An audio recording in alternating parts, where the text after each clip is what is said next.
Rui Nobre e engenheiro José Dores, a quem agradeço desde já ter aceitado o desafio de virem fazer esta ação de divulgação sobre a apicultura. O engenheiro Rui Nobre e o engenheiro José Dores são ambos técnicos superiores do Instituto Técnico de Beja, trabalham no Centro de Experimentação Agrícola e na exploração agrícola. São ambos mestres da engenharia agronómica, mas nas suas têm como hobby dedicar-se à apicultura e à produção de mel, e é precisamente sobre essa sua atividade que eles nos vão falar hoje. Espero que gostem e bem-vindos.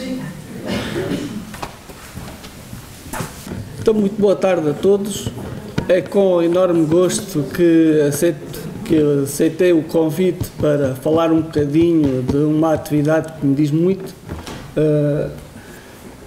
Propuseram-nos falar sobre a apicultura, que é um tema muito vasto, que não é fácil escolher, digamos, uma parte em que se possa falar, porque é um mundo.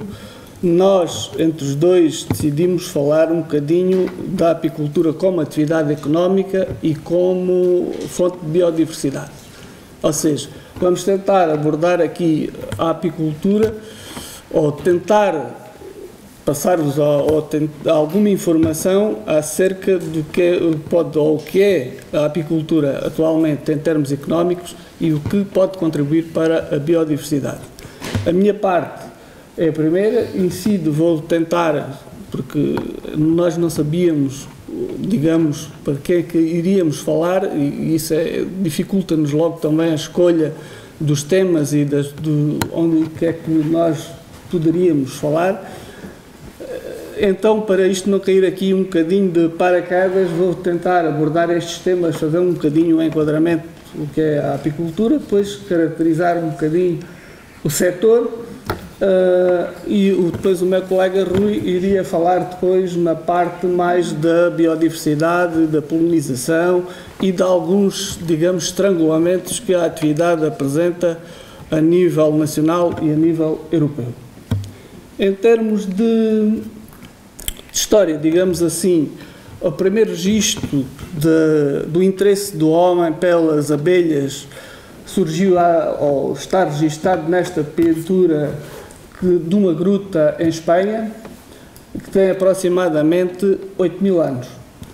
É a primeira, ou julga só até agora, é a primeira pintura e o primeiro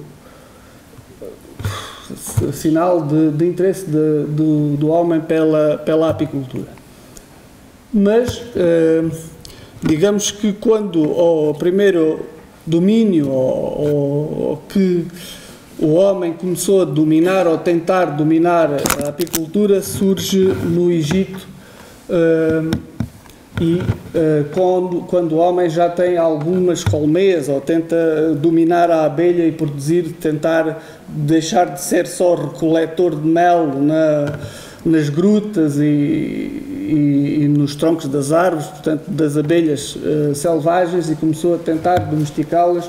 Portanto, eram colmeias em forma de cilíndricas, em barro, e, portanto, são as pinturas, ou são as evidências mais antigas, surgem no Egito.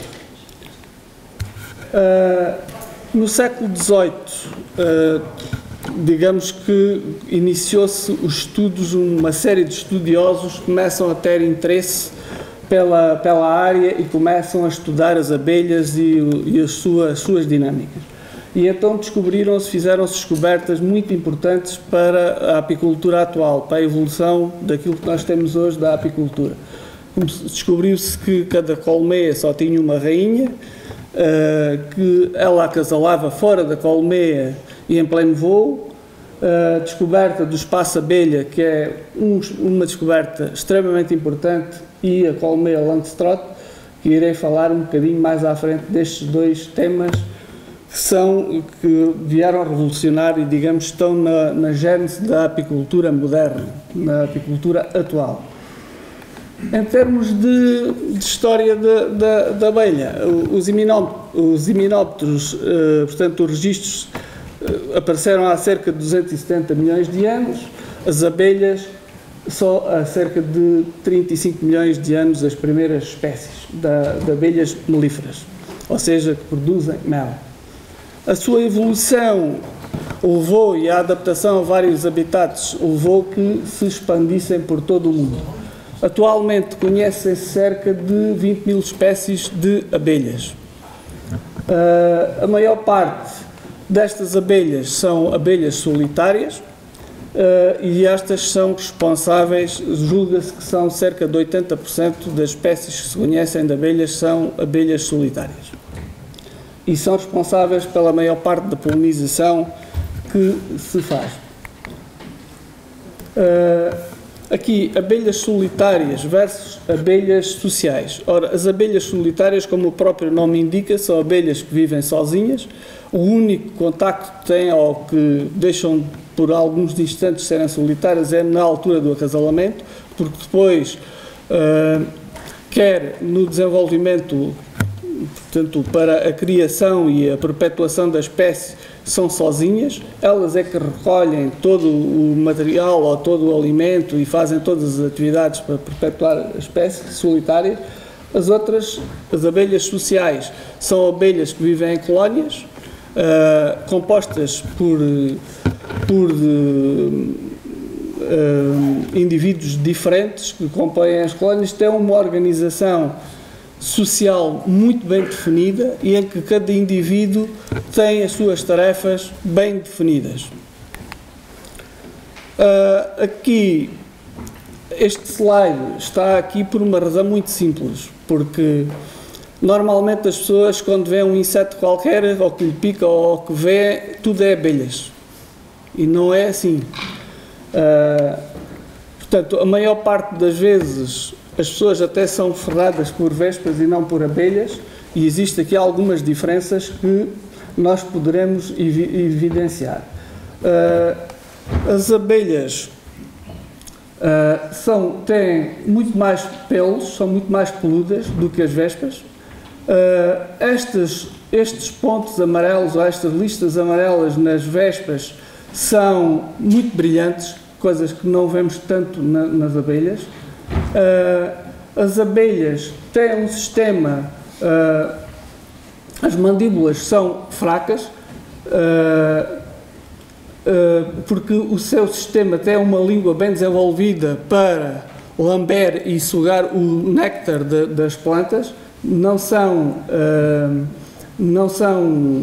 portanto, o papel principal delas é a polinização, enquanto as vespas têm um sistema mandibular muito bem desenvolvido, porque são predadoras, devoram os insetos, trituram os insetos, as presas, como se pode ver aqui, a tia está a fazer uma predação de uma abelha. As abelhas têm muito mais pelos do que as vespas, por uma razão também muito simples, porque os pólenes, elas quando visitam as plantas, o pólen também se cola e transportam pólen através dos pelos. Em termos de raças de abelhas solitárias, como vos disse, existem milhares, calcula-se que conhecidas atualmente cerca de 16 mil. Eu só trouxe aqui algumas, estes slides vou passar relativamente rápido para não nos amassar muito, depois podemos falar no final. Existem várias espécies de abelhas solitárias, cada uma com a sua forma de viver e de se estabelecer. Isto é só para terem uma ideia. As abelhas sociais. A maior parte das abelhas sociais pertence ao género Apis, e dentro deste género englobamos 7 espécies de abelhas. Este género Apis, neste género Apis são aqui as abelhas que produzem mel. Nenhuma das outras consegue produzir mel. Portanto, estão todas aqui no género Apis. E são estas. Temos a Apis mellifera, a Apis cerana, a Apis dorsata, temos estas todas, estas 7, com características totalmente diferentes, mas a que nos interessa mais é a Apis mellifera e a Apis cerana, a abelha europeia e a abelha asiática. São as que existem em maior ou com maior expressão no mundo e são aquelas que são as duas espécies que o homem conseguiu, digamos, domesticar melhor. Para ter uma noção, 6 destas espécies são todas originárias do sudoeste asiático. A única que também tem... A única que tem origem na Europa também é aqui a Apis mellifera. E só 2 destas espécies, como já vos disse, é que foram domesticadas pelo homem, praticamente. A Apis mellifera tem uma importância muito grande em termos de apicultura mundial, porque é a abelha mais difundida e mais trabalhada no mundo, por várias razões, porque tem características que as consegue diferenciar das outras. Ela é nativa da Europa, da África e da Ásia, permitiu com alguma facilidade a sua domesticação, ou seja, o homem passar de um estado selvagem para poder trabalhar e poder colocar em colmeias onde quer, isso é importante. Tem uma característica, e esta, por isso, é uma das mais importantes, é que armazena muito alimento. Ela tem um superávit de alimento, armazena mais alimento do que aquilo que ela necessita para satisfazer as necessidades de perpetuar a espécie dela, e daí ser o homem ter aproveitado essas características para tentar extrair o máximo de mel possível. É uma espécie, como vos disse, a mais portanto, utilizada em todo o mundo. Está adaptada com a sua evolução e dando origem a várias subespécies. Está adaptada a todas as regiões do mundo, exceto na Antártida. Não é muito agressiva e permite um fácil manejo. Em termos de subespécies, para terem uma noção do que existe de subespécies da Apis mellifera, só na Europa temos 10. A nossa é aqui a Apis mellifera iberensis, aqui da Península Ibérica, é a abelha dominante na Península Ibérica. Em África existem 12, salvo erro. Na Ásia, mais 7, portanto, está dispersa por todo o mundo. Esta abelha é uma abelha social, como vos já disse, tem uma organização muito própria, ou seja, um conjunto de abelhas em que tem uma rainha, uma obreira e os zângãos é uma colónia, e cada casta destas tem um papel importante na colónia. A rainha, que distingue-se de todas as outras 2 castas, porque é muito mais comprida, muito mais elegante, digamos assim, a rainha. É responsável por perpetuar a descendência, ou seja, é a única que põe ovos férteis para dar origem às obreiras. Quando põe ovos férteis, dá origem às obreiras. Quando põe ovos não fecundados, dá origem a zângãos, os machos. Esta abelha pode viver até 4, 5 anos, porque tem uma alimentação especial. Ela só se alimenta de geleia real. As obreiras é a casta em maior número nas colmeias, são abelhas mais pequenas, são responsáveis por todo o trabalho da colmeia, desde a alimentação da rainha, às larvas, à recolha de pólen, à guarda da colmeia, por aí fora. Por vezes também podem pôr ovos, mas tem um sistema reprodutor atrofiado, só põem ovos machos. Os zângãos só têm um papel na colmeia, vivem à grande e à francesa, digamos assim, até certo ponto, porque só alimentam-se do que as abelhas trabalham para eles e só têm um único papel, que é fecundar a rainha. Mas também quando fecundar a rainha, quando acaba o ato da cópula, morre. A rainha é fecundada por vários zângãos e armazena, portanto, ela tem um reservatório que é a espermateca, em que armazena os espermatozoides aqui do zângão e decide se pode pôr ou não, ela própria decide se põe ovos para fêmeas ou para zângãos. A rainha chega a pôr 2.000 ovos por dia. As obreiras podem existir numa altura boa do ano, na primavera, quando as colmeias estão em maior expansão, uma colmeia pode ter até 80 mil obreiras. Isto que aqui está é é um enxame, ou seja, um enxame que vai dar origem a uma colónia, aqui uma colmeia, e isto é um apiário, que é um conjunto de colmeias. Ou seja, aqui estão estas 3 castas todas juntas. Isto sem uma rainha não é um enxame, ou seja, a rainha é fundamental. Se não houver rainha numa colmeia, a colmeia morre, acaba por morrer. Em termos de ciclo de vida, como vimos, são diferentes, e aqui tendo o próprio ciclo é diferente. Uma rainha, devido à alimentação que tem, que só é alimentada por leite real, consegue, desde o ovo até à sua nascença, são 16 dias, as obreiras são 21 e os zángãos são 24. Em termos de diferença de células, porque cada alvéolos, isto que aqui está, portanto, isto é cera, é o alvéolo onde a rainha deposita os ovos, isto são os ovos que a rainha deposita. Aqui, neste tipo de alvéolos, isto dá origem a obreiras. Estes alvéolos maiores, de maior diâmetro e mais abaloados são alvéolos de machos, zángãos, e estas células especiais, que são construídas especialmente em forma de taça, são da rainha. Isto é uma sociedade tão bem estruturada que cada indivíduo, cada abelha, em função da sua idade, tem uma tarefa na colmeia. Portanto, isto é só para focar portanto, reforçar a ideia da reestruturação. Em função da idade que têm, desempenham funções distintas na colmeia. Para chegarmos à apicultura de hoje, passámos por algumas evoluções e algumas para a apicultura moderna que temos hoje. Evoluímos bastante.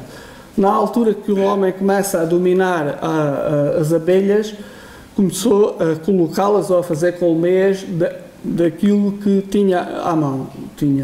Dos materiais que tinha à mão, de cortiça, de madeira, ou seja, e as próprias abelhas construíam os favos fixos nas próprias colmeias, ou seja, fixos. Aqui não podia haver, o homem não podia mudar, ou a única forma de mexer aqui é destruir estes favos, ou quando queria retirar o mel, tinha que retirar as abelhas, ou matava-as, ou retirava-as e colocava-as noutras colmeias que acabariam por a maior parte das vezes morrer, para ter acesso ao mel. Com a evolução e com as descobertas de alguns estudiosos, como é o caso deste senhor, que era um abade americano, que a partir daqui é que, digamos, que nasceu a apicultura moderna, utilizando já alguns conhecimentos que tinham do espaço-abelha. O que é este espaço-abelha? É o espaço em que permite que uma abelha passe num orifício e que seja suficientemente grande para ela passar, mas suficientemente pequeno para que ela construa favos para obstruir essa passagem. Isso já havia algum conhecimento sobre isso, e este senhor aproveitou e deu origem a uma colmeia móvel, digamos assim. E é móvel porquê? Porque a colmeia é composta por estes caixilhos, que são quadros, em que as abelhas, ou elas próprias, fazem a cera, ou nós podemos colocar aqui cera e elas desenvolvem estes alvéolos. E estes caixilhos, estes quadros, podem ser mudados, portanto, ou seja, nós podemos mudá-los e portanto, daí fixismo versus mobilismo. As vantagens: o desenvolvimento da apicultura em larga escala, a partir daqui, com o aumento de produção de mel, a transferência de criação de mel, pólen, alimentos para colmeias mais fracas para reforçar, a possibilidade de encontrar a rainha, renovação de ceras, a extração de mel sem risco para as abelhas e poder multiplicar as abelhas através de desdobramentos. Isso veio também, conjuntamente com outras descobertas que foram feitas, nomeadamente aqui a cera moldada, o fumigador, que, portanto, produz fumo para, digamos, dominar melhor as abelhas, e o extrator, para não destruir esta cera quando se faz a extração do mel, foram fundamentais para a evolução da apicultura que temos hoje. Isto, muito geral, é a composição de uma colmeia, não vale a pena estar aqui a perder tempo, vocês encontram isso em qualquer sítio. Em termos de produtos da colmeia, o que é que o mais conhecido de todos é o mel. É o mel. O mel, para terem uma ideia, portanto, o mel é originado do néctar das plantas em que as abelhas recolhem e que depois é transformado, sofre uma transformação dentro da colmeia e o néctar é transformado em mel. Para terem uma ideia, para produzir 1 kg de mel, julga-se que é necessário as abelhas percorrerem cerca de 145 mil km e uma obreira consegue percorrer ou visitar cerca de 2.000 abelhas por dia. Na questão do mel, o mel pode ser monofloral ou multifloral, e dentro do monofloral existem vários tipos, em função das plantas que lhe dão origem. Outra questão que eu queria abordar, mas isso também depois podemos abordar ali fora, nós depois temos aí uma atividade, e provavelmente o meu colega também irá falar um bocadinho, é da cristalização do mel, mas eu não posso deixar de falar porque muita gente desconhece. Quando o mel fica, digamos, cristalizado, fica em massa, digamos assim, as pessoas têm a tendência a dizer que tem açúcar. Não tem. Isso é um processo natural do mel. E todo o mel cristaliza. Tem a garantia de que é mel de qualidade. O pólen é outro produto, portanto, isto são, que é recolhido também das plantas, em que as abelhas transformam as micropartículas do pólen das flores em partículas maiores e que armazenam. É um superalimento, serve para a alimentação juntamente com o mel para a alimentação das abelhas e para a alimentação humana. A cera que é produzida pelas abelhas e que serve todo o suporte da colmeia, porque armazena o mel, armazena o pólen, e serve de suporte para a criação de novas abelhas, e é muito utilizada. O veneno da abelha, que é uma forma dela se defender também dos invasores, e é muito utilizado em apiterapia. As larvas de zângano, que os nossos amigos chineses adoram e comem, são ricas em proteína. Em Portugal, o Instituto Politécnico de Viseu está com um projeto e está a desenvolver uma farinha de zângano, de larvas de zângano. A geleia real, que é esta substância branca, que isto é uma larva em desenvolvimento, neste caso isto são salas de rainha, toda esta substância branca que aqui está é geleia real, é muito rica, e a rainha só vive mais tempo porque só é alimentada desta substância, desta geleia real. O própolis é uma substância resinosa, digamos assim, que as abelhas recolhem dos exudados das plantas e de resinas das plantas, que tem um poder antibacteriano e antifúngico, tanto que a primeira coisa que as abelhas fazem quando nós colocamos numa colmeia nova é propulizar, ou seja, revestem toda a colmeia com esta substância. E é muito importante também para elas tapam frestas com este própolis e também como defesa. Quando há invasores que elas conseguem dominar ou que são grandes, mas que elas, só que os consigam imobilizar, elas, portanto, colocam-lhe à volta própolis, propulizam-nos e eles morrem e portanto, propulizam-nos totalmente para eles não infectarem a colmeia. Outro aspecto importante que vai o meu colega depois falar, que não sendo um produto, mas que é extremamente importante, é o papel da polinização e dos serviços ecossistémicos. Isto é uma análise polínica de mel, normal, eu vou passar à frente para começar a fazer aqui um bocadinho da caracterização do setor. Em Portugal, portanto, isto são dados de 2018, foi os mais recentes que consegui arranjar em Portugal, embora, portanto, são de 2018 publicados em 2020, 2021. Portanto, isto é o número de apicultores. Podemos ver que no norte e centro é onde existe mais apicultores. No Algarve é a região com menos apicultores, se não considerarmos aqui as autónomas da Madeira e dos Açores, que, portanto, são diferentes, portanto, pela dimensão e pela área. Em termos de evolução, quer a número de apiários, quer a número de colmeias, tem havido nos últimos anos uma evolução positiva, dado a uma fase em que houve projetos, houve financiamento para novos projetos. Agora, portanto, os dados mais recentes de certeza que têm diminuído ligeiramente o número de apicultores, porque muita gente pensava que a apicultura é uma coisa e ela é outra. Isto dá muitas dores nas costas e muito trabalho e nem dá aquilo que as pessoas eventualmente às vezes pensam. Portanto, aqui temos a evolução do número de apicultores. Nós temos cerca de 12 mil apicultores, temos cerca de 730, 750 mil colmeias, portanto o número de apiários anda à volta dos 40 mil.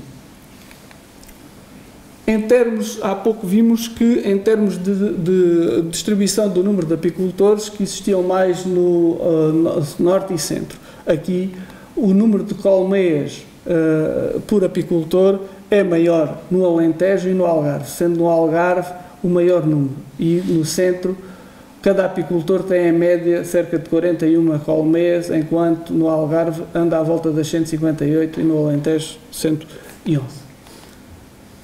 Isto leva-nos ao seguinte, que, portanto, em termos de apicultores profissionais por região, o que é considerado um apicultor profissional? É considerado um apicultor profissional um apicultor que tenha mais de 150 colmeias. Só que um apicultor com 150 colmeias não vive. Morre à fome, ou vai pedir, ou vai roubar, não consegue sobreviver com 150 colmeias. Mas pronto, por legislação europeia é definido que tem 150, com 150 colmeias é considerado um apicultor profissional.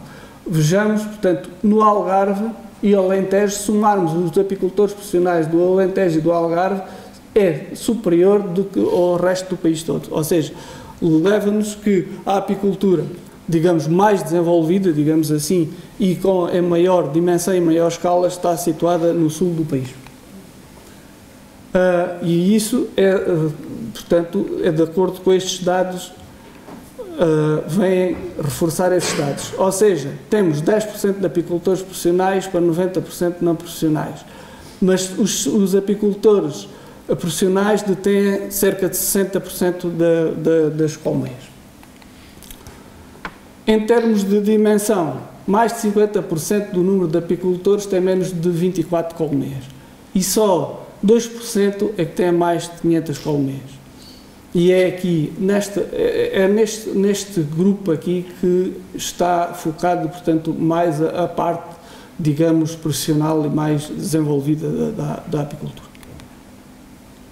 Em termos de produção de mel, oscila, é muito variável de ano para ano, mas nós temos uma produção de mel que oscila entre as 10 mil toneladas e as 14 mil toneladas em função do ano apícola.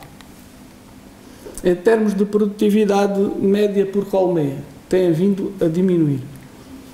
Vários fatores contribuem para isto. O aumento do número de colmeias pode ter algum fator em que estão muito mais próximas umas das outras e que deixa de haver alimento, mas há outros fatores que contribuem para isto, nomeadamente a destruição de flora apícola com interesse, de flora com interesse apícola,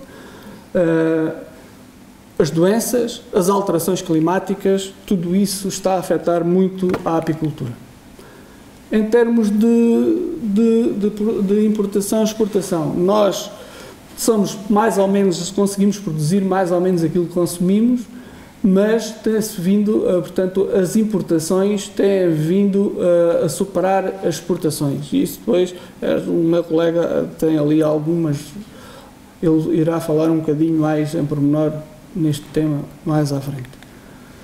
Em termos de países de importar, de onde é que nós importamos mel? 50% do mel é importado da China e 21% da Espanha. E isto tem muitas implicações. Temos sempre aqui uns botões. Nós exportamos preferencialmente para quê? Para o nosso país vizinho, Espanha, 91%, e exportamos também para a Alemanha. Este mel que vai para a Alemanha é mel de excelente qualidade. Normalmente são meios monoflorais com grande qualidade.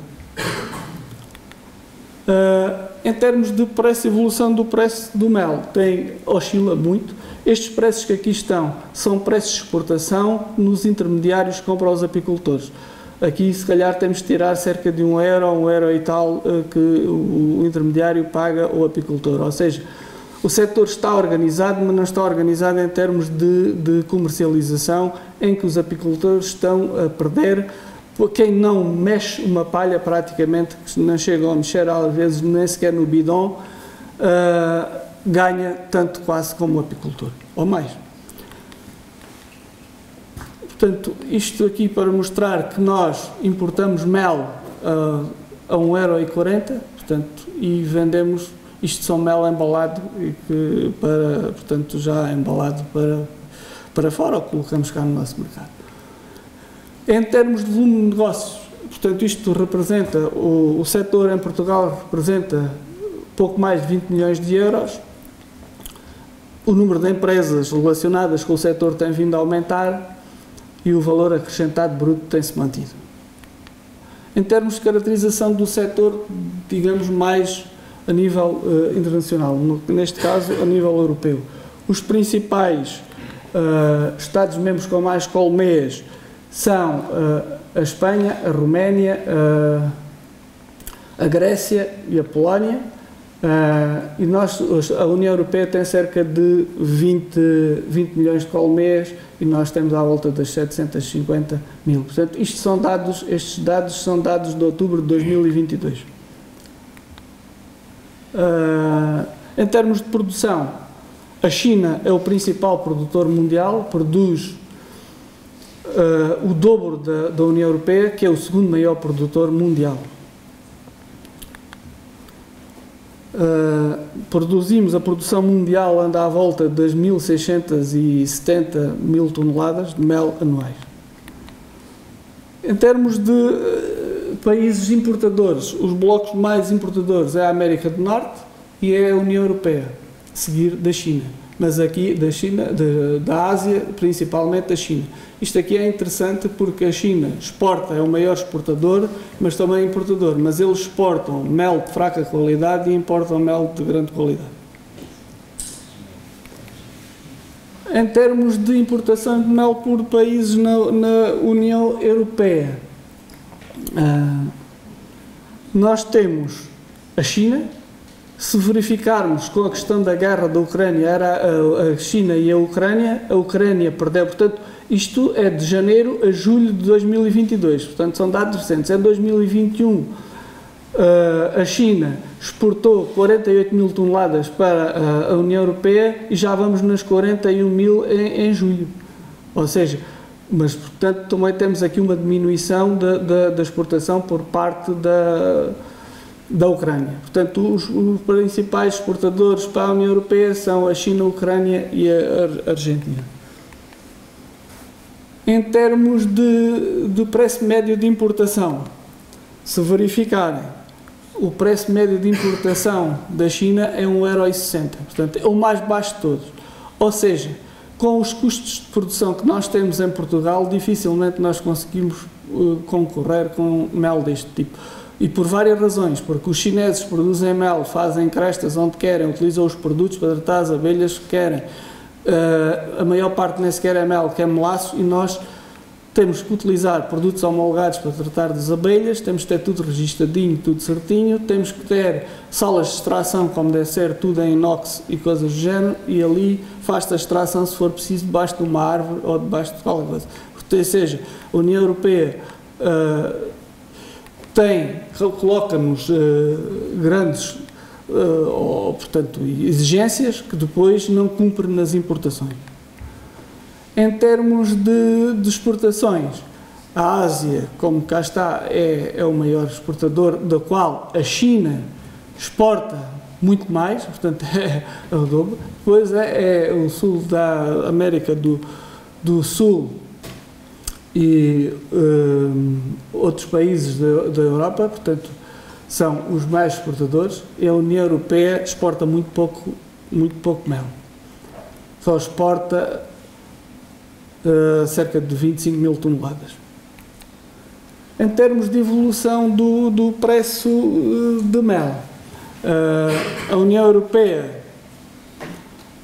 importa a baixo custo e exporta a alto custo. Isto porquê? Porque consegue, com este mel que importa, a baixo custo, compra mel do nosso, portanto pode ser nosso português ou espanhol ou mel da União Europeia, em que mistura com este e valoriza o mel que importa a baixo custo.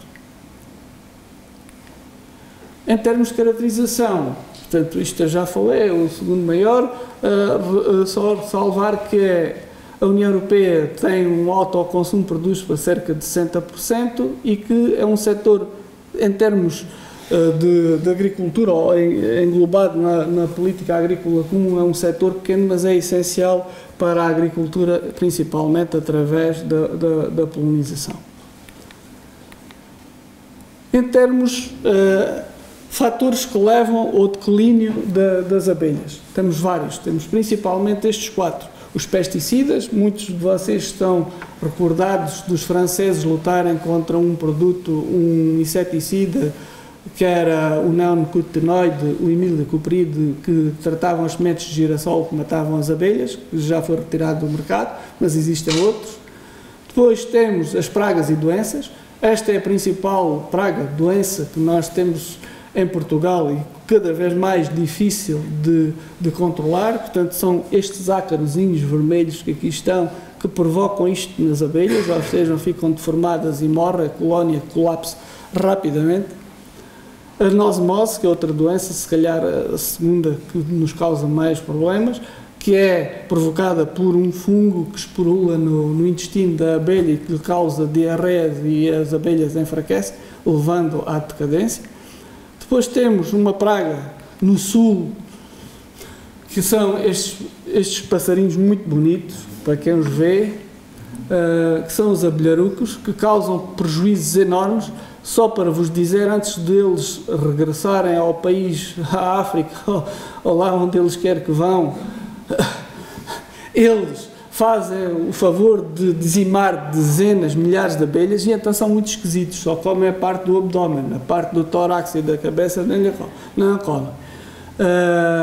E mais grave do que isso, as rainhas quando saem para a fecundação, como são maiores do que as abelhas e voam mais lento, elas têm a tendência, ou seja, provocam um declínio muito grande porque levam a que as colónias fiquem sem rainha e que morram. E depois, mais a norte, mas que tem-se vindo a expandir para o sul, é a vespa asiática, que muitos já ouviram falar, que não é só um problema para as abelhas, mas também é para a sociedade, porque é muito perigosa e que é uma predadora de abelhas. E depois temos as alterações climáticas e dos habitats. As alterações climáticas, cada vez mais chove menos e portanto, há menos flora disponível em determinadas alturas para as abelhas e é a destruição dos habitats com flora apícola interessante que os agricultores, por causa do regime de pagamento de base, o RPB, desmatam tudo e tudo em zonas que são improdutivas, quer que seja, que não produzem nada e que ficam, mas isto não é só, os agricultores não têm culpa, é o nosso governo que apoia para isso, podia dar o mesmo apoio para eles conservarem esta flora apícola. E depois o próprio melhoramento genético, porque o homem foca-se na produção, quer a produção, quer extrair mais, e esquece depois a rusticidade e a adaptabilidade da própria espécie ao ecossistema onde está, ao habitat onde está inserido. Depois, para terminar só, que já me alonguei aqui um bocadinho, que eu até queria fazer isto por metade do tempo, mas era difícil, falar um bocadinho daquilo que está agora um bocado em moda, principalmente no centro e norte da Europa, que é esta apicultura urbana. Ou seja, fazer apicultura em cima dos prédios e dentro das cidades.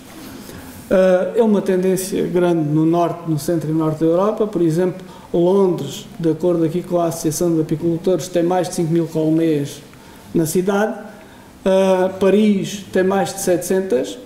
E Portugal, a própria legislação impede que se faça apicultura urbana, porque o decreto-lei, portanto, a legislação não permite colocar colmeias a menos de 100 metros de edifícios que estejam a ser utilizados, excepto se forem para a atividade apícola. Portanto, também que a nossa raça em Portugal é mais agressiva do que do centro e norte da Europa, isso tem que evoluir um bocadinho por aqui para utilizar raças um bocadinho menos agressivas.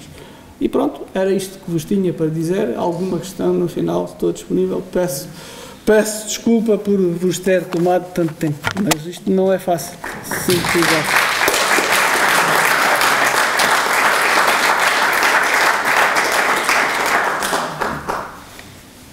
Vou passar a palavra ao meu colega Rui. Ok, boa tarde a todos. Isto é sempre bom, esta mudança, que é para o pessoal acordar. Não é? Agradecer o convite para estar aqui, sobretudo em auxílio aqui do meu colega, porque eu venho aqui apenas complementar aquilo que ele teve aqui a explicar, enfim, com muita validade técnica. A minha intervenção aqui era no sentido mais de tocar um bocado aqui os aspectos relacionados com a biodiversidade e o papel relacionado com as abelhas nesse ponto. De qualquer maneira, queria fazê-lo numa ótica de despertar consciências e nós tentarmos, cada um de nós, sempre possível, ter uma atitude que possa ir no sentido de promover aqui a proliferação de abelhas de uma forma geral. Assim, pensarmos em biodiversidade e polinização são coisas que estão muito ligadas, como é óbvio, como vamos ver. Portanto, digamos que, começando por aquilo que é o básico, né, e de uma forma muito básica, a polinização consiste na transferência de pólen, enfim, da parte masculina da flor, antera, para a parte feminina. Né? Temos, por exemplo, isto pode ser feito dentro da própria flor, não é? Pode ser feito entre flores da mesma planta, ou pode ser feito entre flores de plantas diferentes, variedades diferentes, enfim. Portanto, tem que haver, para que isto funcione, tem que haver, portanto, a transferência de pólen destes órgãos para que as plantas consigam perpetuar, digamos, a sua evolução, a sua geração. Já vimos há bocado, portanto, as abelhas têm um papel importante nesta transferência de pólen, pelas suas características, portanto, elas fazem uma associação, digamos, com as flores, com as plantas, que é mútua, não é? Ao fim e ao cabo. Portanto, por um lado, a polinização garante a fecundação e, consequentemente, a produção de frutos e sementes, e, portanto, temos a falar de um serviço ambiental que é responsável, é a base da biodiversidade. E, portanto, sem polinização, muitos frutos, muitos sementes não existiriam e, portanto, comprometeria tudo aquilo que é os ecossistemas, tudo aquilo que é, ao fim e ao cabo, a cadeia alimentar, a base da cadeia alimentar. Como agentes polinizadores, portanto, na transferência de pólen que contribuem para esta biodiversidade, podemos dividi-los um pouco, para sistematizar isto, em polinizadores bióticos, onde se encontram as abelhas, as vespas, as borboletas, outros insetos, pássaros, enfim, noutros sítios, pequenos mamíferos, morcegos, enfim, há toda uma série de seres vivos que interferem neste processo da polinização, mas também podem ser fatores abióticos, desde logo o vento, não é? A polinização anemófila, ou a chuva, ou a própria ação da gravidade, que muitas vezes está também nestes processos de polinização e transferência de pólen. Enfim, de uma forma esquemática, podemos agrupar isto em insetos que contribuem para este processo de polinização, ou pássaros, roedores, os tais répteis, e até os próprios humanos, não é? Como vamos ver um bocadinho mais à frente. Pensando aqui um bocadinho mais em termos europeus, são essencialmente insetos, sobretudo abelhas, borboletas também. Portanto, a abelha é levada pela atração da cor, sobretudo, as flores têm cores, não é por acaso, é para atrair as abelhas, pelos odores, e recebem, portanto, em troca dessa reunião, os alimentos necessários, nomeadamente o néctar, em termos energéticos, e os pólenes, em termos proteicos. Portanto, são os dois grandes interesses em termos alimentares que a abelha extrai dessa simbiose perfeita com as flores. As abelhas podem ser, portanto, abelhas selvagens e que são bastante importantes, quando temos a canalizar isto aqui um bocadinho no sentido da abelha de mel, mas as abelhas selvagens são muito importantes e temos, por exemplo, aqui um exemplo de uma abelha que aparece muito aqui na nossa zona, que é esta das maiores abelhas europeias, que é a abelha carpinteira. Ela agora está hibernada, mas está aí a aparecer, tem um voar pesado. E, portanto, há um grande contributo em todo este processo da polinização daquilo que são as abelhas selvagens, não só da abelha domesticada, digamos assim. No entanto, quando pensamos em culturas, em plantações, digamos assim, o papel da abelha melífera é muito importante. Não quer dizer que as outras não o sejam, são com certeza, mas ela tem um papel de podermos direcionar, de poder, de certa forma, programar para a cultura em si, e tem, digamos, uma grande resposta a vastos campos de cultivo, a vastas áreas de cultivo, e nesse sentido ela é muito importante porque conseguimos manter esse controle que já foi referido há bocado e poder direcioná-la com um determinado objetivo perante as culturas, não é? Portanto, em termos muito gerais, só para terem uma ideia, em termos daquilo que é a União Europeia, nós temos 2.000 espécies de abelhas selvagens. Parece que, enfim, é um número que muito importante. E que temos aqui cerca de 10% da diversidade de abelhas selvagens do mundo, portanto é algum contributo. E, portanto, temos que considerar, logicamente, todos estes números naquilo que é o nosso papel enquanto atores, naquilo que na nossa presença perante isto. Ora, os insetos polinizadores selvagens e a abelha do mel realizam, na minha opinião, um trabalho complementar. Isto, enfim, é um bocado discutível, às vezes nos fóruns fala-se um bocado da competição da abelha melífera com as espécies selvagens. No meu entender, há uma complementariedade na medida em que muitas abelhas selvagens, digamos assim, estão direcionadas muito para aquilo que são os habitats naturais, plantas, inclusivamente, que não são procuradas por as abelhas melíferas, e, portanto, o papel é um bocado complementar. Eu acho que as abelhas melíferas estão mais capacitadas para dar resposta às plantações e aos cultivos de uma forma mais controlada e em massa, e os polinizadores selvagens no garante da biodiversidade nas plantas, que eventualmente até não são apetecíveis por parte das abelhas melíferas. Portanto, os dois são igualmente importantes e merecem a atenção e proteção.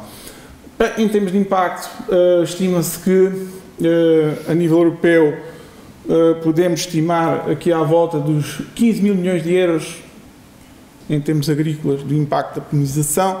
Este número a nível mundial na volta dos 265 mil milhões, portanto são números estimados, valem o que valem, mas mostram bem aquilo que é a importância do papel destes polinizadores na atividade agrícola. Não é? Já se falou aqui um bocadinho disto e gostaria que se centrássemos um bocado nestas duas chaves, que é, por um lado, a segurança alimentar, no sentido em que daqui resulta a produção de alimentos em mais quantidade, e isso é muito importante sob este ponto de vista. E, por outro lado, assegurar, digamos, a continuidade dos ecossistemas, até ecossistemas naturais, que são a base de toda depois uma outra cadeia de valor e de outros ecossistemas e de outras cadeias alimentares. Enfim, a biodiversidade e a segurança alimentar são duas partes muito importantes que estão ligadas diretamente aqui à atividade dos polinizadores. Bem, frequentemente temos estas notícias dos polinizadores que têm declínio, de facto aparecem de todo lado, e existem elementos que vão nesse sentido, não vou entrar em detalhe nisso porque os relatos são imensos, as monitorizações são imensas. Aqui a nível europeu temos grandes declínios já confirmados, muitos deles estamos a falar de espécies endémicas que existem em regiões muito específicas e, portanto, não há a possibilidade de a gente os conseguir movimentar de um lado para o outro, e, portanto, são números de facto muito alarmantes, e que nós, enfim, temos um contacto muito privilegiado com a natureza e com o espaço, mas, enfim, até para os mais velhos que fazem longos percursos de carro, por exemplo, apercebem-se, numa viagem de carro nós vemos menos insetos esmagados no vidro do carro agora do que, por exemplo, há 10 ou 15 ou 20 anos. É uma coisa que toda a gente se apercebe numa viagem para Lisboa, para o Algarve ou assim, na primavera. Isto é muito evidente e, portanto, é algo mensurável, assim, empiricamente. No que toca à apis mellifera, ela tem sofrido grandes flutuações regionais por várias razões, vários declínios.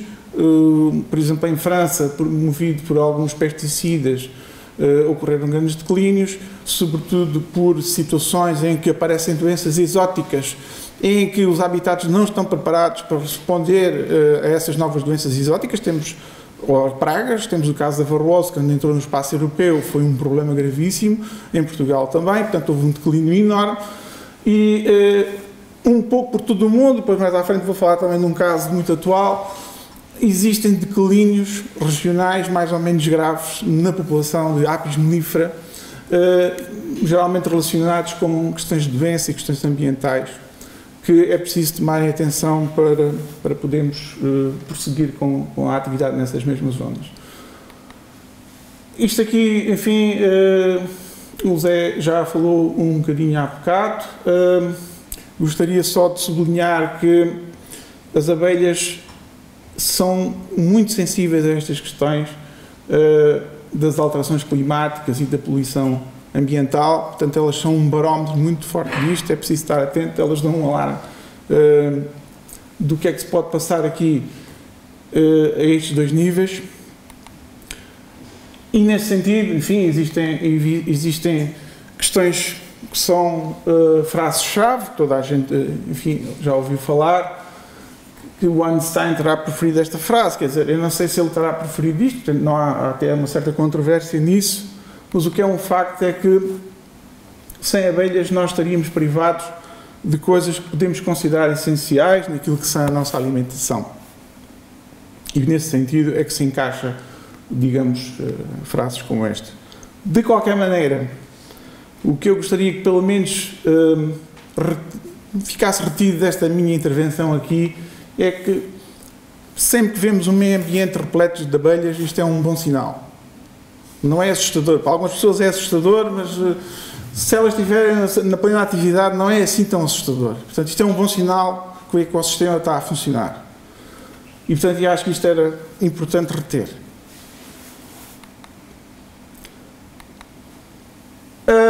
Efetivamente, por força deste declínio dos polinizadores, sobretudo polinizadores selvagens, abelhas solitárias e outras, vai fazer com que exista uma maior pressão sobre a apis mellifera na sua resposta à tal segurança alimentar e à biodiversidade. Portanto, terão que ser chamadas, até por a possibilidade de termos de as multiplicar e controlar, conseguir preencher de alguma forma aquilo que pode ser deixado para trás por falta da presença de polinizadores espontâneos. E ainda assim, em muitas situações, é necessário entrarmos, isto não é uma coisa ao acaso, nós entramos em processos manuais por não existirem suficientes polinizadores, como é o caso em muitas áreas de estufas, como é o caso em muitas regiões da China, isto faz em larga escala na China, portanto não há insetos, temos que garantir polinização e isto é feito à mão. Isto faz-se em larga escala. Ou através de processos mecânicos, isto é um processo desenvolvido por uma empresa israelita, que basicamente prevê a injeção de pólen. Isto é um pomar, não faço ideia do que é, mas as flores não ocorrem todas ao mesmo tempo numa planta, não é? E portanto isto, para ser eficiente, do meu ponto de vista, teria que levar mais que uma intervenção, com custos acrescidos e com uma eficácia eventualmente questionável. Hoje temos na época dos drones, também há projetos a trabalhar na parte dos drones para fazer polinização em árvores, o mais dirigido possível. É evidente que por trás disto estão tudo lobbies que querem vender um produto e que estão a ignorar uma coisa simples, que é a gente conseguir preservar abelhas e multiplicá-las. Mas, enfim, é um negócio, não é? E também algo que vem contrariar isto, que é a parte do melhoramento genético das plantas. Isto tem dado uma grande volta nos últimos anos, pelo menos enquanto sou técnico desta casa, no sentido de muitas plantas e muitas variedades dependerem o menos possível de polinizadores.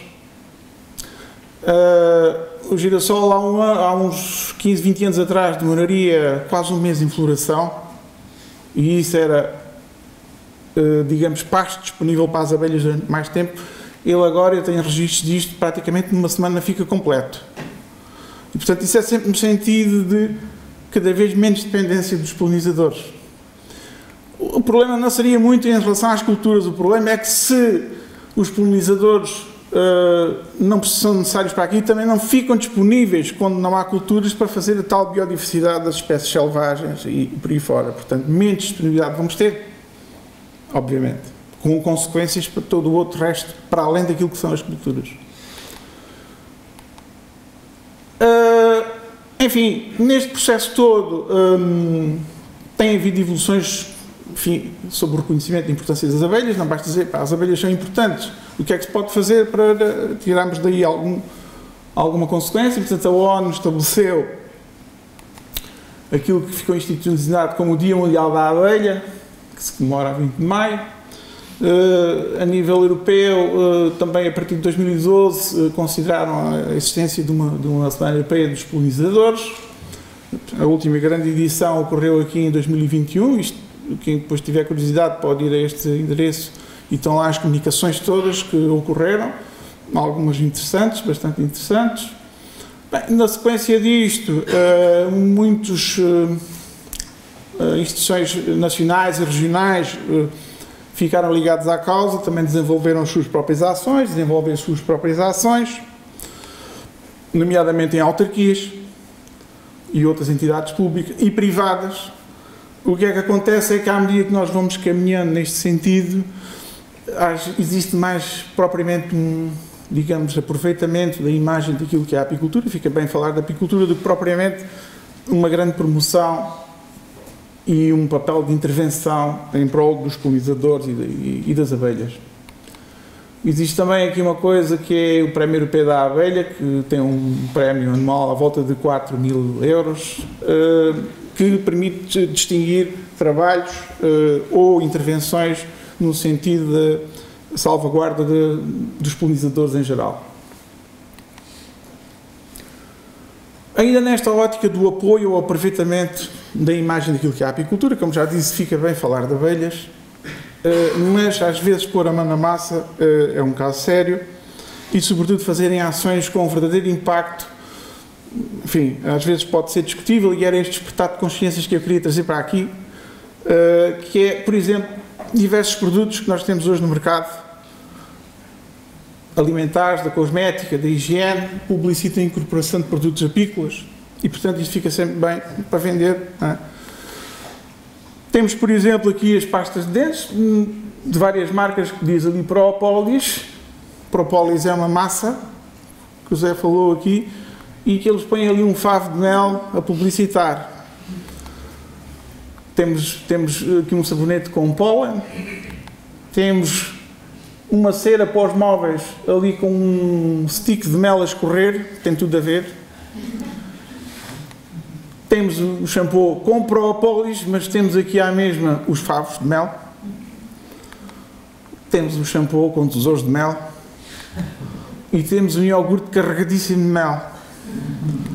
E depois temos aqui uma coisa que toda a gente conhece, que é muito bom E tem uma caixa cheia com um favo e um frasco, aqui por baixo vocês não conseguem ler, mas diz cereais 100% naturais. Eu não sei quais são os outros.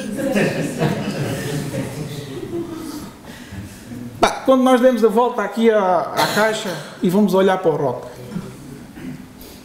tem ali as farinhas, tem aquela coisa toda, e depois tem ali uma parte que diz açúcar e mel 6,7%. Eu não sei o que é que está ali, não sei mesmo. Isto tem açúcar nesta percentagem e tem um bocadinho de mel. O açúcar que está aqui tem a ver com o açúcar do mel. No máximo isto tem 6,7% de mel, no máximo. Mas eu acredito que a maior parte que está aqui é açúcar de cana. E tem uma pinga de mel.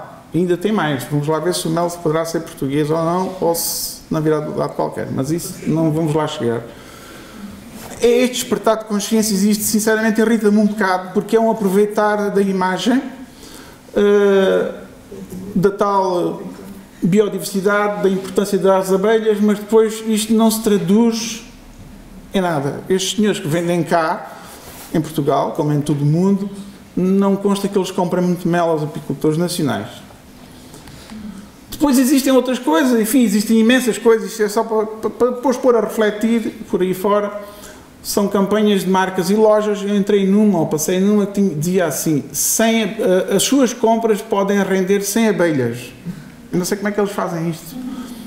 E depois tem aqui mais, que isto dá não sei quantas colmeias e dá não sei quantas flores polinizadas. Eu fiz as contas, se comprar mais de 60 euros, tem aquele, vai ajudar as 100 abelhas. Portanto, eles quando venderem 5 milhões de faturação têm os objetivos cumpridos. Não sei como é que transferem isso para o setor, não faço ideia. Andei à procura na altura e não encontrei nada sobre isso. Pronto, isto, enfim, eu acho que para mim é mais um aproveitamento do propriamente uma promoção do setor, para além de eventualmente um bocadinho despertar das consciências, não tem mais nada. Enfim, a um nível mais oficial, olhando o que se passa aqui a nível europeu, temos, por exemplo, isto está disponível na internet, podem consultar, tem aqui coisas interessantes que se podem aplicar, enfim, nos nossos quintais, nomeadamente na captação de abelhas selvagens. Não há perigo nenhum disso. Eu gostava de fazer isso na minha varanda, mas não tenho autorização. Pronto, há aqui uma série de conselhos no sentido de promover os insetos polinizadores. Isto diz aqui que é em ambiente urbano, tá? E isto foi uma porta para entrarem aqui outros atores nesta questão da proteção dos polinizadores, são os senhores da política. Como fica bem falar de abelhas, derivado destas iniciativas, destes guias que estão publicados na internet, aparecem muitas ações. Eu trouxe uma só emblematicamente, portanto, vale o que vale. De facto é importante falar de abelhas. Isto foi uma exposição que decorreu recentemente em Lisboa, numa parceria com a Câmara de Lisboa e uma empresa de agroquímicos. Uma exposição fotográfica, não sei, pronto, estava ali, não sei porque, uma empresa de agroquímicos associou-se a esta causa. Depois, a nível municipal, trouxe aqui uma, mas há várias, se vocês pesquisarem, existem várias. Por exemplo, esta Câmara Municipal fez aqui um projeto mais polinizadores, mais biodiversidade no município de Oeiras, com base nestas coisas que estão para trás, e vai receber um financiamento de 144 mil euros. Alguma coisa certamente vou fazer, não ponho isso em causa, mas se a nossa associação, que tem 10 mil colmeias, tivesse 144 mil euros para poder apoiar as atividades, se calhar era mais interessante, mas enfim, pronto. Depois, a nível mais oficial, temos diversas medidas legislativas e resoluções daquilo que é a União Europeia e muitas delas têm passado por isto, restrição do uso de pesticidas. Portanto, tem-se utilizado aqui um bocadinho a imagem neste sentido, enfim, até aqui tudo bem. O grande destaque, entre muitas coisas que ocorreram relacionadas com a redução do uso de pesticidas, houve aqui em 2018 a proibição do uso de neonicotinoides, especialmente aqui este imidacloprid, o célebre produto comercial gaúcho, que foi muito utilizado em França, dizimou muita colmeia. Concluiu-se que de facto tinha atuação a nível do sistema nervoso central da abelha e acabou, pronto, acaba por morrer, não é? daquilo que eu consegui apurar, o professor Portugal está aqui, se calhar também está por dentro disto, que é, eu penso que ainda existe uma exceção ao uso deste imidacloprid para a cultura da beterraba sacarina. E é assim, quando existe uma autorização especial para alguma cultura, significa que o produto vai estar disponível no mercado e pode eventualmente ser usado noutra circunstância qualquer, nomeadamente quando as plantas possam estar em flor. Portanto, isto ainda não está uma coisa consolidada. No entanto, recentemente existe um outro objetivo europeu em cima da mesa, que é a redução em 50% do uso de pesticidas dentro de uma década a nível do espaço europeu.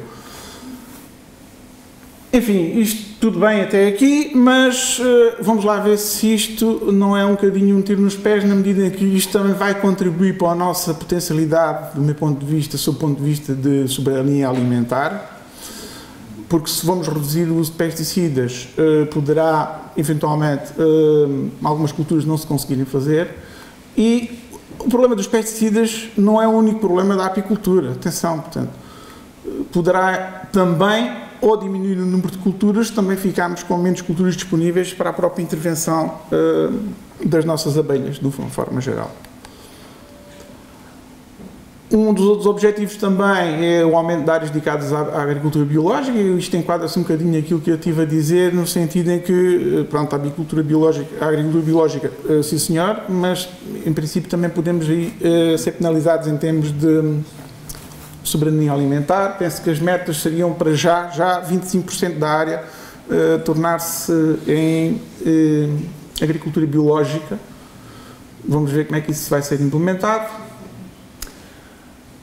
Eu destacaria aqui esta resolução que ocorreu em março de 2018 sobre as perspectivas e desafios para o setor da apicultura na União Europeia. Eu confesso que quando li isto, é música para os meus ouvidos. Todos os problemas da apicultura, todas as necessidades da apicultura estão aqui refletidas nisto. Se tiverem a oportunidade, leiam, está lá tudo.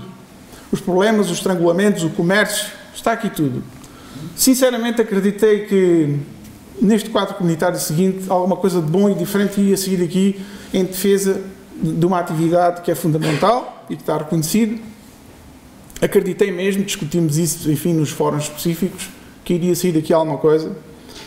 E, na sequência disto, olhei agora para aquilo que temos já em cima da mesa, que é este plano estratégico da política agrícola comum, que nos vai reger agora nos próximos tempos, para este período 23-27, e olhando especificamente o que é que lá está sobre apoio à apicultura, eu faço aqui o resumo neste quadro, extraído deste guia PEPAC, e temos aqui um Programa Nacional de Apoio para o Setor da Apicultura que vai ter uma despesa pública da ordem dos 21,7 milhões de euros para Portugal. Ou seja, isto significa 0,3% do dinheiro que vai apoiar, digamos, a agricultura de uma forma geral, e portanto temos a falar de uma quantia muito pequena. Temos a falar que este valor dividido por 5 anos e pelo número de colmeias que nós temos em Portugal dará à volta de 7 euros ano, mais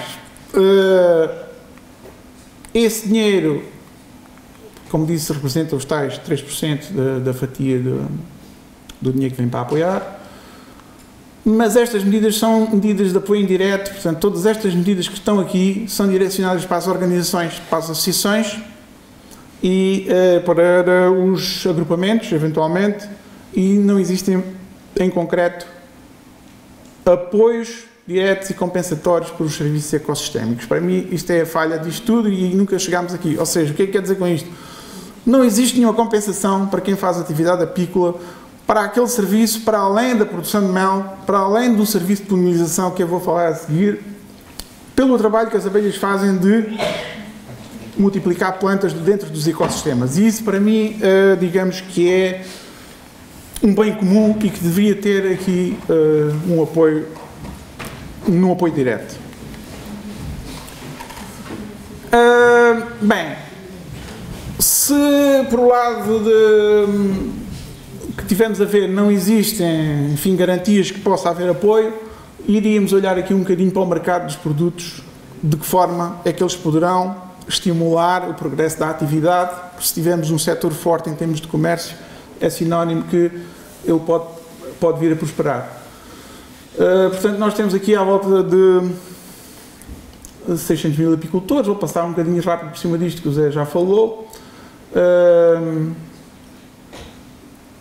Aqui, por exemplo, a nível de importação de mel, os números não são consensuais, porque existem aqui muitas trocas e baldarocas que complicam com rigor as percentagens de mel que entram, e por isso os números não são fidedignos em diversas fontes, mas estima-se que pode estar aqui entre 30% a 40%.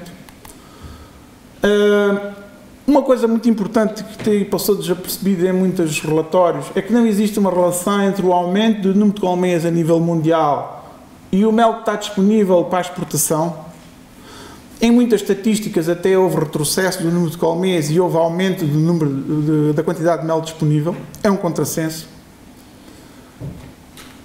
A situação monitorizada, isto já é da década anterior, para um aumento de 8% de colmeias houve um aumento de 20% de mel disponível no mercado para exportação.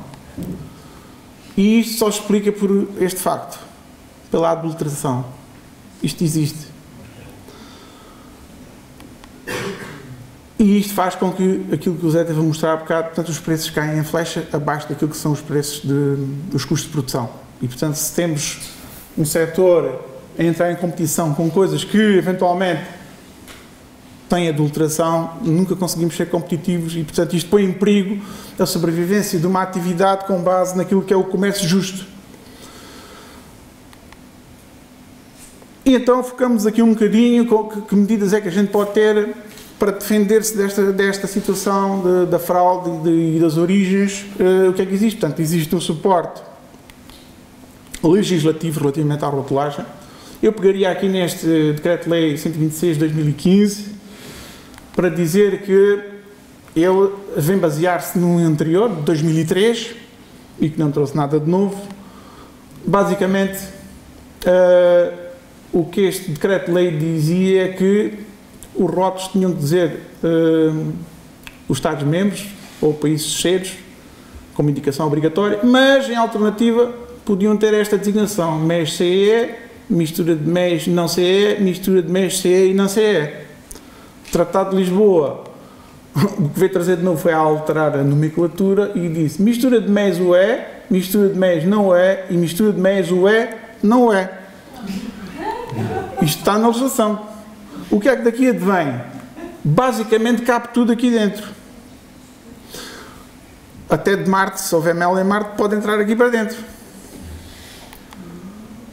Isto manteve-se e não foi por pouco tempo, portanto, podemos ver aqui, desde 2003 que existe essa legislação, até praticamente todos os nossos dias. Levou, digamos, aqui a alguma contestação do nosso setor, que isto não faria muito sentido. Os consumidores mais exigentes começaram a perguntar: mas o que é que está lá dentro, não é?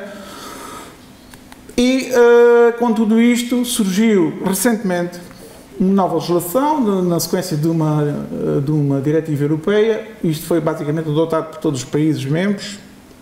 No nosso caso, aqui em 2021. E pegando aqui um bocadinho no artigo 4, isto depois podem ver em pormenor, porque havia aqui, por um lado, teria que especificar os países, mas por outro lado não obrigava a tal. Então vieram clarificar um bocado este aspecto. Por este motivo, e considerando a preocupação de garantir uma estreita relação entre a qualidade do mel e a sua origem, mais à frente, exigir uma informação uniforme, transparente, detalhada, fidedigna sobre a origem do mel, de forma a possibilitar ao consumidor uma escolha informada, determinando-se assim a obrigatoriedade de, no mel embalado em território nacional, seja obtido por mistura de MEs de vários países, ser explicitado nos respectivos rótulos os países de origem de cada uma das frações da mistura. Bem, já é alguma coisa. E eu comecei a pensar: será que vamos ver no rótulo do mel China, tem tanto mel da China, ele tem que estar em algum lado, temos que passar a ver nos rótulos China, Roménia, Bulgária, Ucrânia, enfim, que são grandes países produtores. Não trouxe isso aqui, mas há uma ligação de algumas empresas da China que estão sediadas na Roménia e já têm capital europeu. Portanto, já há mel exportado da Roménia que teve origem na China e aparece como uma empresa europeia. A Ucrânia é, de facto, um grande produtor de mel, mas eu creio que ele vai assumir protagonismo logo que se resolva aquela questão que está ali a acontecer, porque vai ter uma proteção especial no espaço europeu e, portanto, vamos levar com isto. Nada contra eles, mas vamos levar com isto. E então, o que é que eu resolvi fazer? Baseado neste novo decreto-lei que saiu, dei uma volta aqui pelos supermercados para ver como é que estão as rotulagens. E então temos aqui uma marca que anda aí conhecida, que nem interessa agora, e fui ver o que é que estava lá escrito. Portanto, o que é que ele diz? Mel de Espanha, Ucrânia, Bulgária, Roménia, Argentina e Uruguai. O UE não o UE desapareceu, para já. Mas o que é que pode saltar ali à vista eu como consumidor? Epá, então, e onde é que estão as percentagens? A lei não obriga. Ou seja, isto pode ter aqui 99% de mel de Espanha e os outros todos é 1%. Ficamos vagos nesta informação quanto a mim. Então, fui à procura, ainda encontrei à venda, isto foi recente, mistura de MES, UE não é, que esta nova legislação diz que vai acabar, mas que permite que ela seja disponível até esgotar o estoque. Ora, temos para aí 2 anos. É um bocado suspeito que aquilo esteja em estoque 2 anos, mas enfim. Depois peguei aqui noutra coisa, noutro, que está aí nos supermercados, vocês podem ver se quiser. Olhando para aqui diz ainda mistura de MES UE. Portanto, isto era suposto já nem existir. Isto até é embalado cá em Portugal. E mais à frente no rótulo diz, portanto aqui diz mistura de MES UE, da UE. Origem, ver na tampa. Eu vou à tampa e diz lá Espanha, Argentina e Hungria. Não me parece que a Argentina seja da UE. E depois existem, estive aqui a ver uma marca branca que anda aí nos supermercados, com México, Cuba e Uruguai, e outra marca original, exatamente como na descrição, o lote é o mesmo, isto é tudo feito na mesma fábrica. Ou seja, isto é feito por atacado. Eu sei a fábrica, é um grande embalador espanhol e que faz para quem encomendar em quantidade e o mais barato possível. Olhando aqui para esta questão outra vez, pegando aqui num outro lote, também de uma marca aí conhecida, cá está esta gente toda, Espanha, Uruguai, Cuba, Argentina, Ucrânia e México. E daquilo que eu encontrei, Espanha é dominante na constituição dos lotes. Deduz-se daqui que a maior parte do mel deste lote será de Espanha e assim sucessivamente, pelas regras enfim, da rotulagem, é assim que deve ser. Portanto, deduz-se que a maior parte é Espanha, origem Espanha. Continuo a não verem nenhum e faço este desafio aqui na sala. Quem encontrar um frasco de mel da China, eu compro ou troco por um dos meus, a dobrar. Quem encontrar um frasco de mel da China. Portanto, continua a não se ver China. E então o que é que aconteceu? Há aqui uma organização espanhola, que é a COAG, e uma organização de consumidores. A COAG é muito forte em Espanha. Resolveu fazer uma investigação, isto já depois da nova regulamentação dos rótulos que saiu, e fez basicamente aquilo que eu fiz. Questionou-se sobre isto. Até agosto de 2021, a importação de mel de origem China era da ordem dos 13%, Portugal mais até. Portugal é um país vizinho, vimos há bocado nos dados do Zé, portanto a maior parte do nosso mel vai para a Espanha, mas também não aparece rótulos com mel de Portugal vindos de Espanha. E o que acontece? Verificaram, pesquisando nos supermercados, isto foi uma pesquisa exaustiva que eles fizeram, os lotes de Espanha, os lotes de Portugal e os lotes da China desapareceram. Não existem nos lotes dos rótulos. E então, mais à frente, por força de diversa legislação que está aplicável, nomeadamente em Espanha, europeus, nacionais, regulamentos, vamos desembocar nisto. A origem de uma mistura será o país de origem dos materiais que representam mais de 50% do peso da mistura. Isto é legal, segundo eles. O que acontece? Se eu tiver mais de 50% de mel espanhol, eu posso meter tudo lá para dentro e aquilo, quando sair, sai com rótulo espanhol, desde que seja misturado. A mistura é considerada uma transformação. Misturar os lotes na legislação é considerado uma transformação e isso permite que se ponha o rótulo de origem Espanha. Mas esse material, ao sair de Espanha, por exemplo, a Portugal ou para outra origem qualquer, e para sair, não precisa sair, basta-se fazer uma gestão de estoques, ele já fica com a capacidade, porque tem um rótulo Espanha, de diluir mais mel de outra nacionalidade qualquer. Faço-me entender? Desde que esse lote que saiu já misturado, que tem o rótulo Espanha, sai, volta a entrar e para isso não precisa sair de lado nenhum, pode estar lá no mesmo sítio, basta que os estoques circulem. Pode diluir mais mel de outra origem qualquer. E isso explica um bocadinho o porquê de não aparecerem rótulos China e outros que eles não lhe interessam.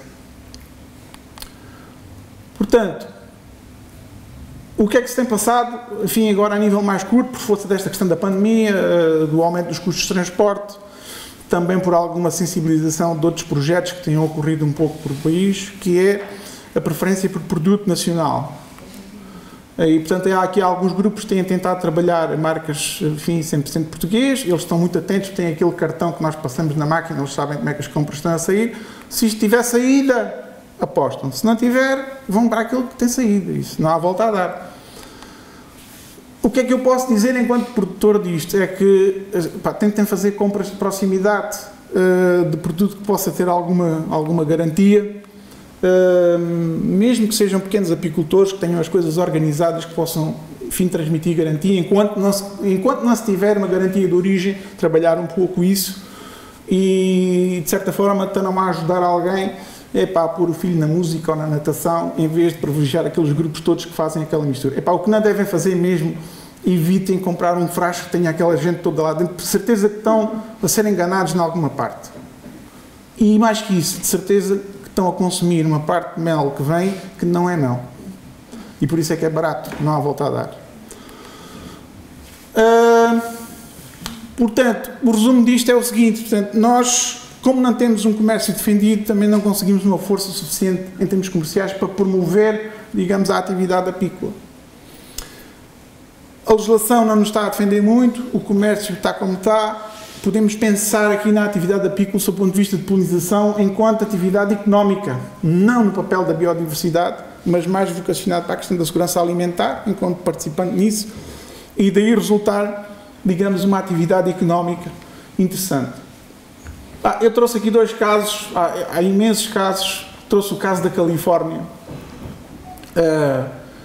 A Califórnia e o caso da cultura da amêndoa na Califórnia. A Califórnia concentra 80% da produção mundial de amêndoa, portanto é de facto um marco importante e desenvolve isto numa área de quase 500 mil hectares. E até há poucos anos eles utilizavam essencialmente variedades tradicionais que precisam de polinização cruzada. E portanto, ao precisarem de polinização cruzada, necessitam de introdução de abelhas. E, portanto, para esta área, o que está estimado é que eles precisam de qualquer coisa como 1 milhão, há estatísticas até acima de 1 milhão de colmeias num período muito curto do ano, o que faz com que exista, de facto, uma indústria especializada na polinização nesta zona. Isto constitui a maior transumância, ou seja, a maior movimentação de abelhas na face da Terra. A maior parte destes apicultores, isto é a empresa de um senhor que é o John Miller, ele tem qualquer coisa como 20 mil colmeias dentro disso, que já vem de gerações, e ele faz a travessia toda dos Estados Unidos desde a costa, desde a Flórida, onde eles passam o inverno, até à Califórnia do outro lado, e depois daqui migram para Dakota, para as macieiras, fazer os serviços de polinização. Portanto, esta empresa dedica-se praticamente exclusivamente à polinização e faz mais de $1 milhão, $1 milhão, aliás, em serviços de polinização na amendoeira, só na amendoeira. O pagamento por cada colónia anda à volta dos $200, pode ir aos 220, depende um bocado da força da colónia, e portanto isto é de facto uma força motora de uma atividade apícola, porque existe aqui uma grande dependência por um lado das empresas apícolas, que vem aqui uma faturação garantida, e por outro lado dos produtores que necessitam deste serviço para terem sucesso na plantação. Enfim, a necessidade tem sido tal de abelhas que elas não têm sido suficientes. Há cerca de uma década atrás houve um certo declínio na população de abelhas nos Estados Unidos, e isso pôs em causa, digamos, o sucesso aqui das plantações de amendoeiras devido à dependência que eles tinham da existência de abelhas suficientes, né, para fazer este serviço. E então isto, voltamos ao mesmo, um despertar da necessidade de começar a trabalhar variedades auto-férteis. Estas variedades auto-férteis vêm arrotuladas como não necessitar de polinizadores. Voltamos à mesma conversa. E isto, segundo os dados, desde 2008 tem crescido exponencialmente. E é claro, entramos aqui nesta menor necessidade. Significa que, se não há necessidade, esta indústria pode estar ameaçada, e ao estar ameaçada, quando não está a fazer serviços de polinização, também não existirão abelhas disponíveis nos outros campos, por uma questão da tal biodiversidade, não é? Recentemente trazia aqui outro caso, que é o Centro de Produção da Austrália, também relacionado com a cultura da amendoeira. Portanto, tem uma área menor, cerca de 58 mil hectares, mais ou menos aqui na zona sul da Austrália, onde o clima é mediterrâneo, não é? Isto é uma cultura de clima mediterrâneo.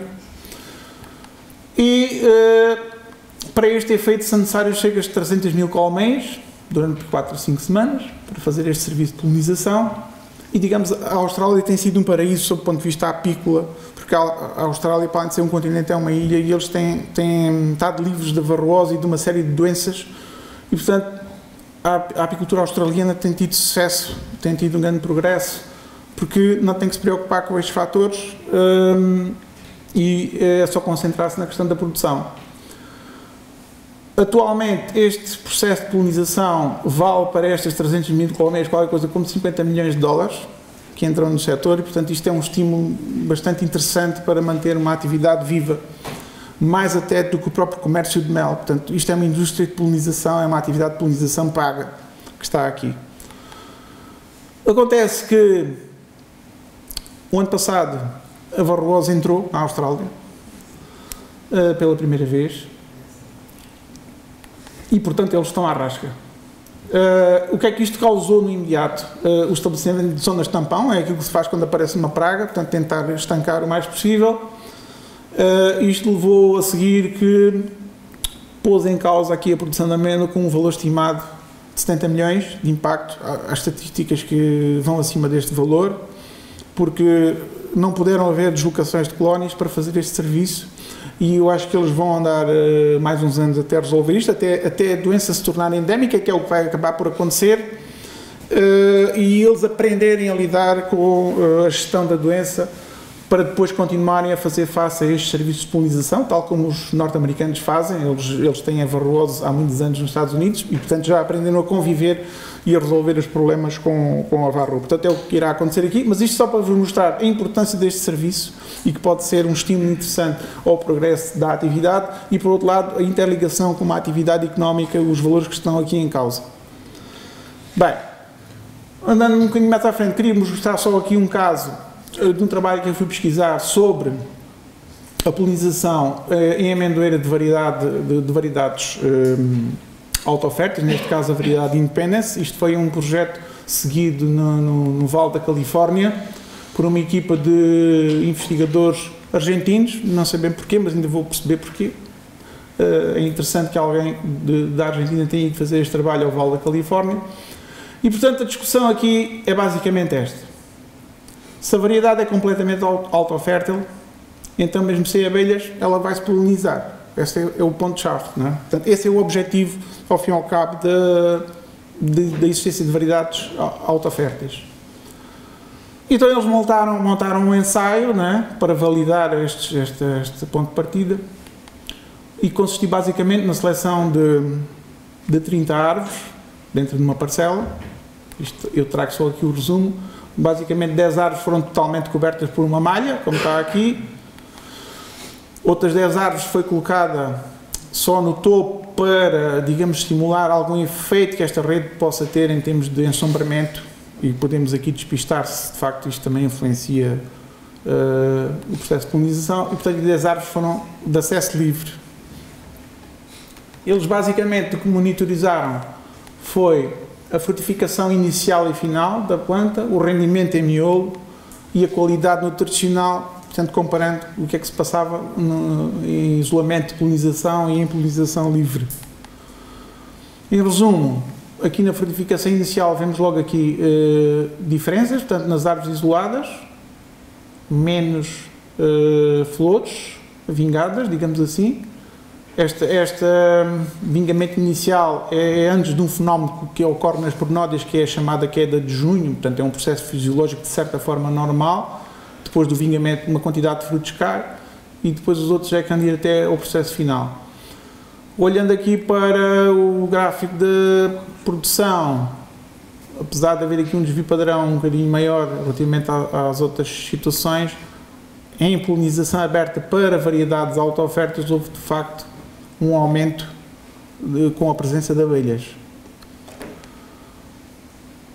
Eles dizem aqui, em resumo, que registraram um aumento de 60% nas variedades de acesso livre, portanto, relativamente à frutificação, portanto, ao número de frutos, e que daqui resultou um aumento de 20% no rendimento do miolo, com a introdução de polinizadores, reforço outra vez, para variedades auto-ofertas.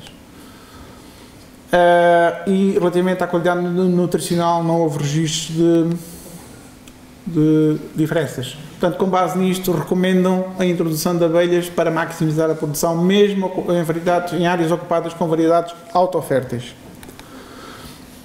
E eu gostava de fazer aqui um paralelismo. Temos numa Casa da Ciência, temos alunos, e nós temos neste momento aqui no Alentejo, isto são dados do ano anterior, se bem que ali nos frutos secos também estão algumas nozes, mas penso que neste momento temos próximo dos 20 mil hectares de amendoeira, no perímetro de rega do Alqueva, e já se começou a fazer a introdução de abelhas em algumas áreas, inicialmente com valores incomparáveis com aquilo que vimos para a Califórnia, de 15 a 20 euros por colónia. Eu achei que isto não tinha caminho e não tem. Em face do aumento da área e dos resultados obtidos, a tendência tem sido para o aumento do custo do serviço de polinização. Penso que neste momento não haverá colmeias cedidas a menos de 40 a 50 euros, para já. E que, do meu ponto de vista, isto merecia-se que se fizesse um trabalhinho para apurarmos, de facto, encontrar um valor equilibrado entre o pagar e o receber pelo serviço de polinização, porque se de facto se confirmar que para estas variedades, nestas condições, existem ganhos de 15% ou 20%, isso é muito dinheiro. E, portanto, vale a pena colocar isto à discussão para poder informar, por um lado, os produtores e, por outro lado, dar a oportunidade aos apicultores de terem aqui uma atividade económica que, de facto, pode promover abelhas, pelo menos nesta zona, aproveitando uma circunstância que temos à volta. E, portanto, termino como gostava de terminar um dia, na natureza. Obrigado.